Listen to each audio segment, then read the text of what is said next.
சுகாதார அமைச்சின் தலைமையில் உலக சுகாதார அமைப்பு மற்றும் சசகாவா அறக்கட்டளையின் ஒத்துழைப்புடன் தேசிய தொழுநோய் மாநாடு ஏற்பாடு செய்யப்பட்டுள்ளது. இன்றும் நாளையும் இடம்பெறும் இம்மாநாட்டில் உள்நாட்டு வெளிநாட்டு பிரதிநிதிகள் கலந்து கொள்கின்றனர்.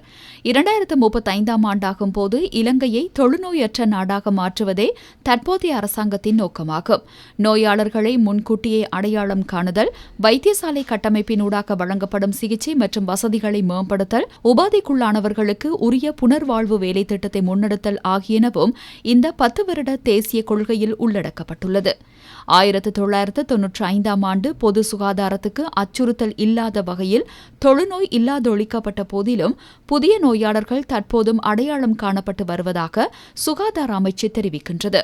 வருடத்துக்கு 1500 முதல் 2000 வரையில் புதிதாக அடையாளம் காணப்படுவதுடன் அவர்களில் 10% 10 வயதுக்கும் குறைவான சிறுவர்கள் என்பது குறிப்பிடத்தக்கது.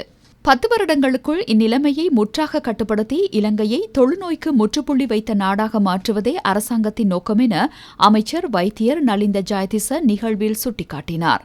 நிபுண் அறக்கட்டளை தளபதி உலக சுகாதார அமைப்பின் தொழுநோயை இல்லாதொழிப்பது தொடர்பிலான பெயர் பெற்ற தூதுவர் யொஹே சசகாவா மாநாட்டில் பிரதான உரை நிகழ்த்தினார்.